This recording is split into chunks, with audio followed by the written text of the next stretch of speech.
With these being quite beautiful as they are, I don't think adding the fussy cuts and collaging is going to do anything for them. Hey guys, it's day 13 of the 100-day project, and Rachel from Roxy Creations did corner pockets. I'm going to do the same, but this time to do my background, instead of using book page and music sheets, I'm going to use these library cards. What I'm doing is putting down some Mod Podge on this magazine cover. You can use white glue with a little bit of water mixed in. Very much like any of my previous videos, if you've seen them, you may want to use your timestamps to fast forward on this bit. We are laying down a background and covering the top with Mod Podge too, because that gives us a barrier for any art or mixed media work we do on top of this. It basically makes the paper less absorbent. Now, if you don't like all the lines, and I'm not overly keen this time, you just go in with your finger and smudge them out a bit.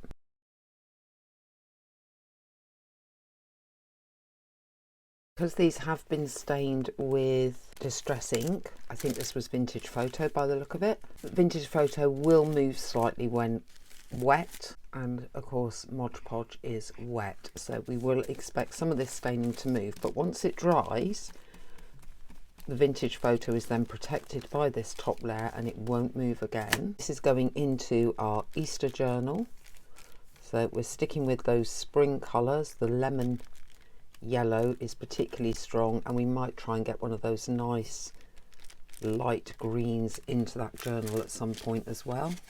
Right, I shall come back when this is covered and dry and we will continue. What I've decided to do is to fill in some of these gaps with some text and some music score, particularly where there's maybe an overlap or there's no real print of interest. Again, just smidge it a bit. I can put that over that bit. I'm going to fill in some of these gaps. It won't be much,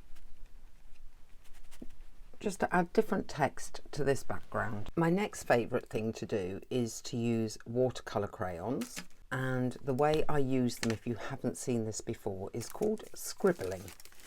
But I'm going to scribble along where the joins are between all these bits and rub it in. And if necessary, if I want to, I will use a bit of water. I'm starting with the palest colour. You need no artistic ability to scribble and use your finger to smudge things. Once you've covered your piece with the white crayon, and if you're wondering, I just bought the cheapest on Amazon that had a good review. I prefer it to water to paints, but obviously if you have paints and you're good with paints, you could go for a less juicy paint mix, not too much water in it, and get a similar effect.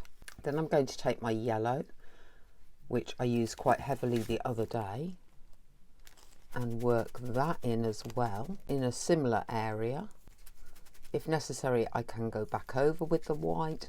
So what you're doing is you are playing, picking up some of the shapes and the edges that you've created, and sometimes just going on the whole thing.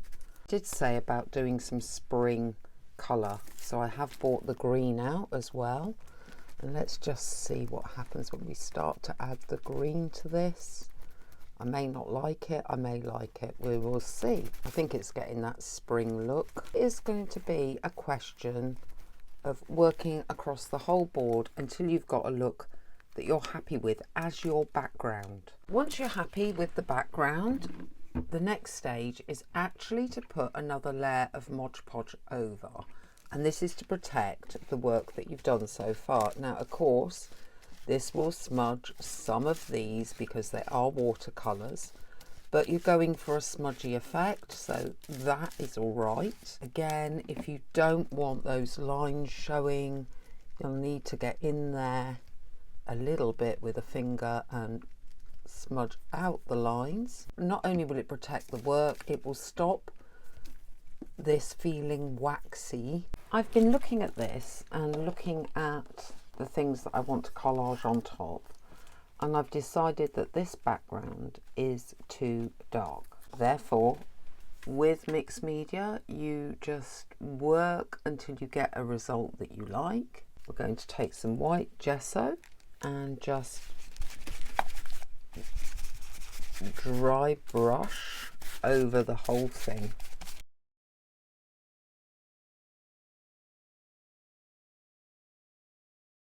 Something else I have are these napkins, and what I'm going to do is, this is still a bit damp, pull the back off these, so take any ply that exists off, and I think these might be 3-ply. Yes, they are. So that napkins are either 2 or 3-ply normally. I'm going to use my Mod Podge and cover this new background with the napkin.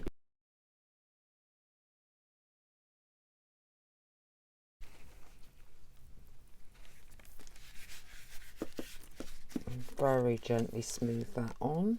Cover the top with some more Mod Podge. I will keep going until I've covered the whole of this masterboard. Now this is all dry, I have decided to add some stamping to this. You can see some of the things coming through, but not as much as I'd have hoped. So the way we're going to overcome that is to add a bit of stamping. This is vintage photo and a music stamp. I'm hoping to get it where it's quite white. If it goes over the flowers, then it will go over the flowers. I think in future I might do it a bit more faded. To do it a bit more faded, we'll just stamp it off once and then stamp it. This is my new vintage photo, so it seems to be quite strong. That's better. That's more what I was looking for. Now I will try a script stamp. I wonder if it's coming through, because I am doing it so quickly and lightly. It is a little bit. Okay, that looks quite nice. See, I do like that mark there, so I'm wondering about, with the black, doing some postage marks and some general kind of marks or numbers. Yeah, that's not bad. I'll randomly move that around some of the white areas.